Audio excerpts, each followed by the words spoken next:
अपने फ्लैट से निकलकर वो लिफ्ट में गया और लिफ्ट नीचे की तरफ चल पड़ी। वो अपनी धुन में नीचे चला जा रहा था। जैसे ही लिफ्ट ग्राउंड फ्लोर पर आकर रुकी और लिफ्ट का दरवाजा खुला, इसके बाद उसने सामने जो नजारा देखा तो उसके चेहरे का रंग उड़ गया, क्योंकि सामने और कोई नहीं, उसकी अपनी मौत खड़ी थी। अंडरवर्ल्ड की दुनिया में उसे सबसे बदनाम क्रिमिनल होने का खिताब हासिल है। आमतौर पर दाऊद इब्राहिम जब किसी को अपने रास्ते से हटाना चाहता था तो इसके लिए वो अपने किसी न किसी पंटर की मदद लेता था, लेकिन आज हम जिस क्रिमिनल की कहानी आपके सामने लेकर आए हैं उसे मारने के लिए दाऊद इब्राहिम खुद सामने आया। मुंबई अंडरवर्ल्ड के लिए लोग उसे बिगड़े नवाब के नाम से जानते थे। उसका पूरा नाम समद अब्दुल रहीम खान था। शॉर्ट में इसे समद पठान भी कहते थे। उसे अपनी बेशर्मी, शॉर्ट टेम्पर और बेरहम नेचर के लिए जाना जाता था। अपनी उम्र के 28 साल में ही उसने क्राइम की दुनिया में बदनामी के सारे रिकॉर्ड तोड़ दिए थे। ये वो दौर था जब मुंबई अंडरवर्ल्ड अपनी एक पीढ़ी का समय गुजार चुका था। उसने हाजी मस्तान, करीम लाला और वर्दा भाई के काले कारनामों को देखा था, इनका गवाह बन चुका था। लेकिन अब वक्त था नई पीढ़ी के उदय का। अंडरवर्ल्ड की दुनिया में धीरे धीरे पिछला ग्रुप कमजोर होता चला गया।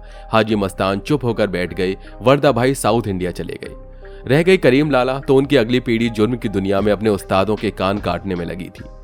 इन्हें पठान गैंग के नाम से भी जाना जाता था। ये पाकिस्तान के बॉर्डर पर ड्रग्स की स्मगलिंग किया करते थे।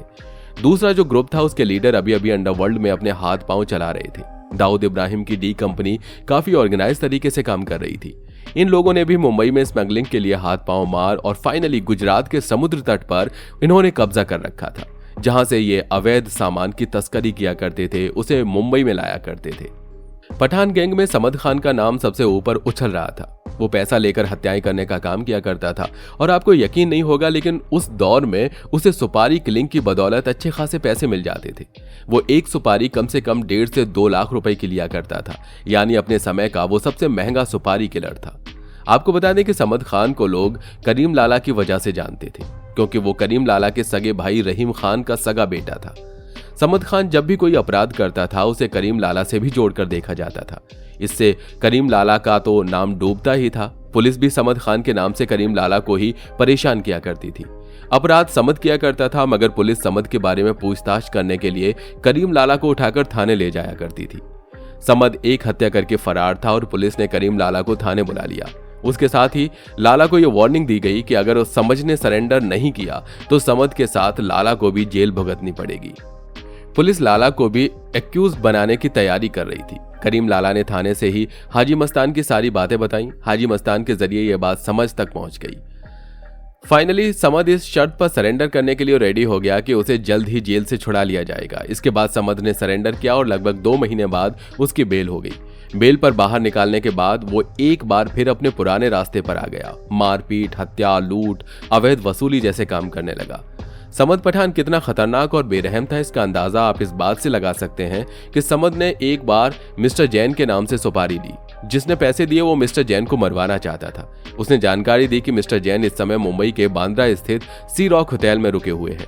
यह सी रॉक वही होटल है जहां साल 1993 में दाऊद इब्राहिम एंड कंपनी की मदद से पाकिस्तान की ISI ने धमाके करवाए थे।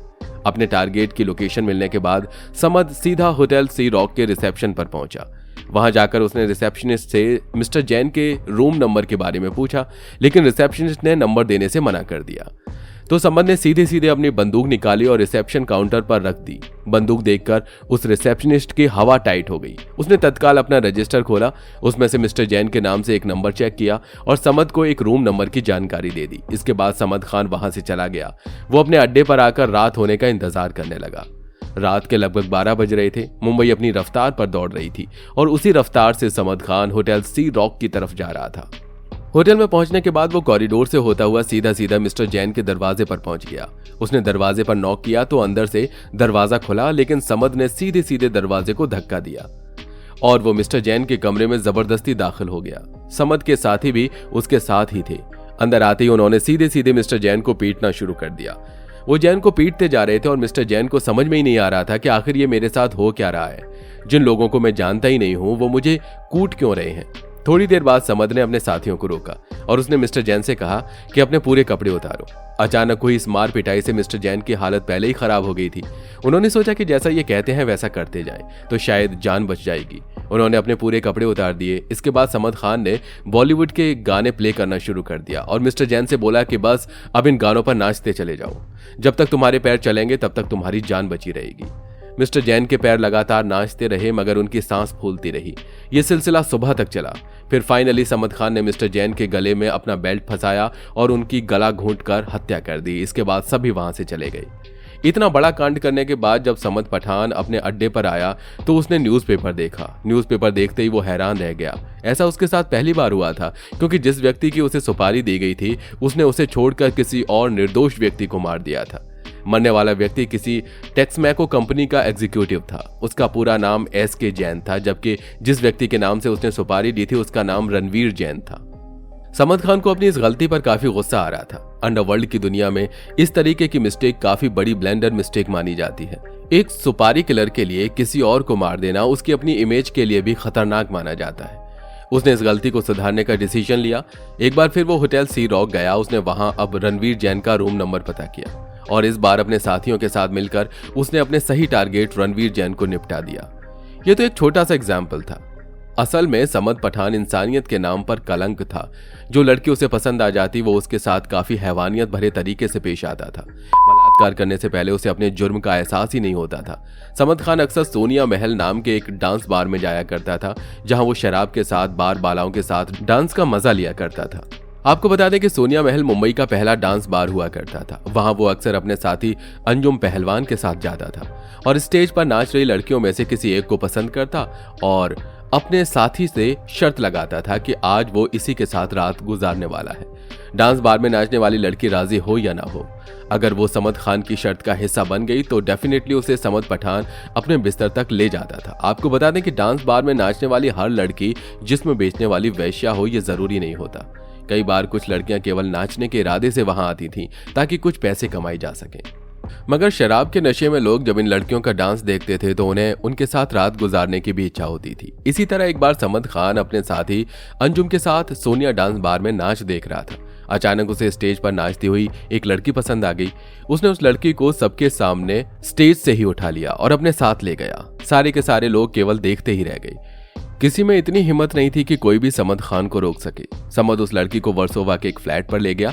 यह फ्लैट उसके गर्लफ्रेंड का था। उसने वहां उस लड़की के साथ कई बार जबरदस्ती की, जबकि उसका साथी अंजुम इस फ्लैट के बाहर खड़ा हुआ पहरा दे रहा था। कई घंटे बाद जब समद बाहर निकला तो लड़की उस फ्लैट के भीतर ही थी। दूसरी तरफ ये लड़की जब अपने घर नहीं पहुंची तो लड़की के पिता ने पता लगाया कि उसकी बेटी कहाँ है। तब उसे पता चला कि वो तो सोनिया महल बार में डांस करती है। आपको बता दें कि वो लड़की एक रेलवे एम्प्लॉय की बेटी थी जो एक्स्ट्रा पैसे कमाने के चक्कर में डांस बार में नाचने जाया करती थी। उसे लड़की का पिता सोनिया महल बार में पहुंचा और वहां के स्टाफ से अपनी बेटी के बारे में पूछा। तब उन्होंने सारी बात बताई। बाप की तो हालत खराब हो गई। वो रोता रोता सबसे नजदीक के कोलाबा पुलिस स्टेशन पर पहुंचा। इस पुलिस स्टेशन के इंचार्ज इसाक बागवान थे। वो समद खान को बहुत अच्छी तरह से जानते थे। जैसे उन्होंने समद खान और उस लड़की के बारे में सुना तो तत्काल खड़े हो गए, क्योंकि वो समझ गए थे कि आखिर वो उस लड़की को लेकर कहाँ गया होगा। वो तत्काल अपनी टीम को लेकर उस फ्लैट में पहुंचे जहां समद उस लड़की को लेकर गया था।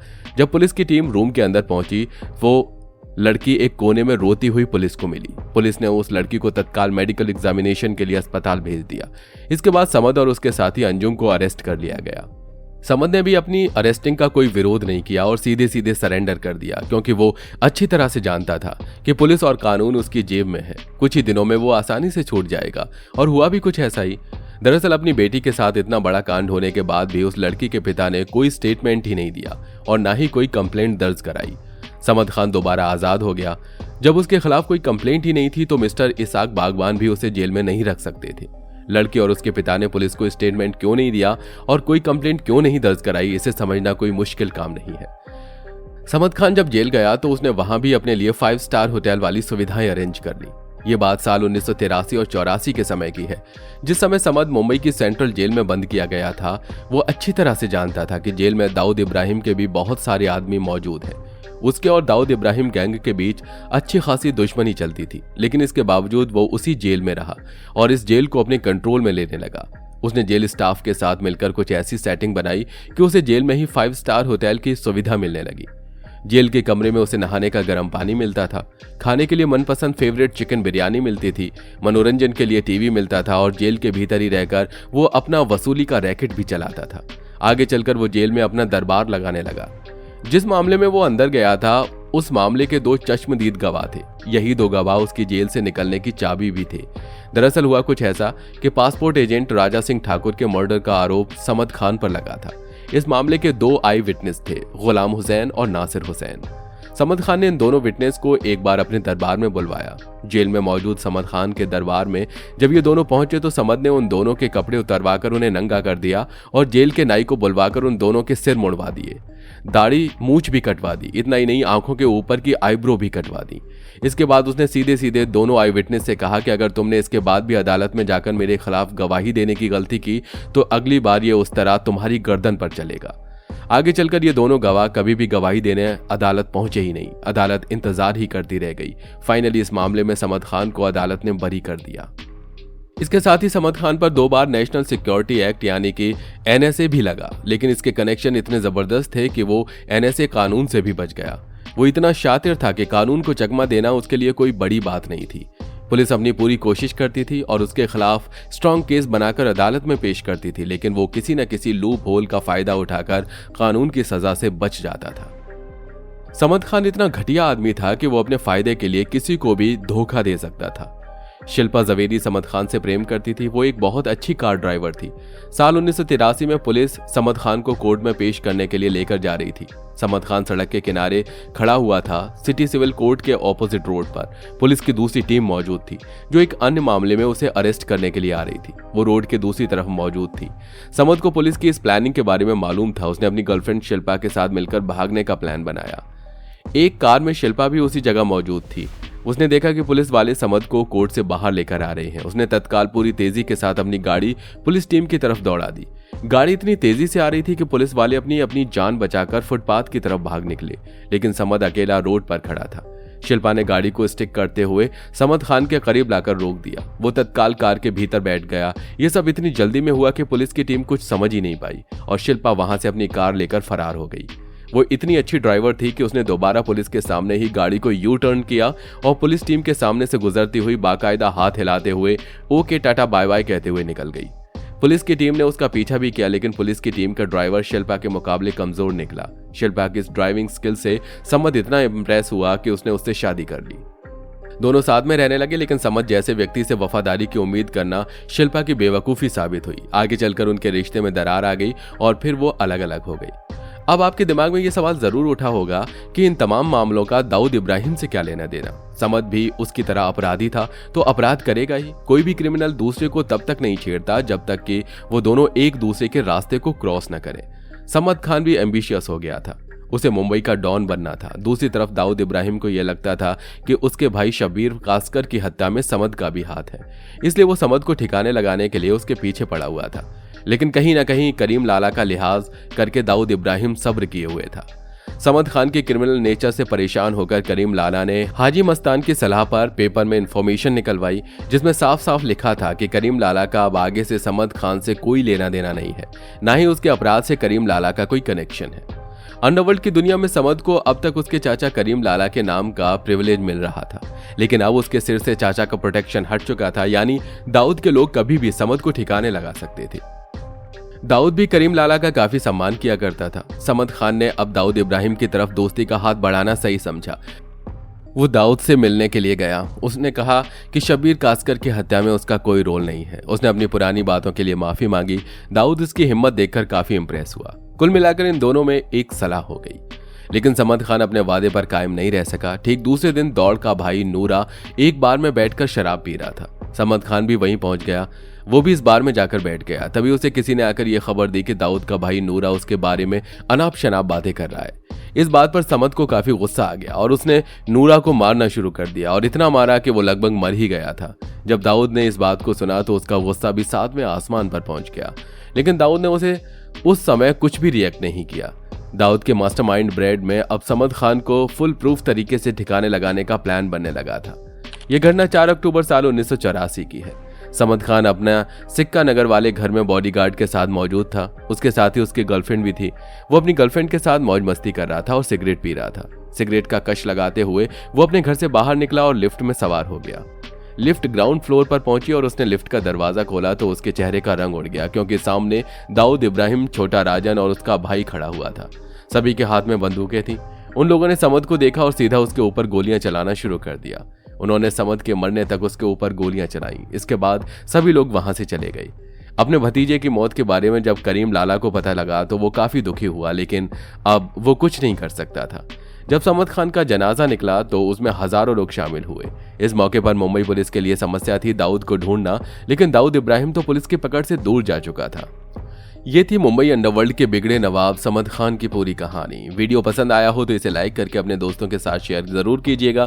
आप समद खान के बारे में क्या सोचते हैं हमें कमेंट बॉक्स में लिखकर जरूर बताइएगा। आज के वीडियो में इतना ही। जय हिंद, जय भारत, वंदे मातरम।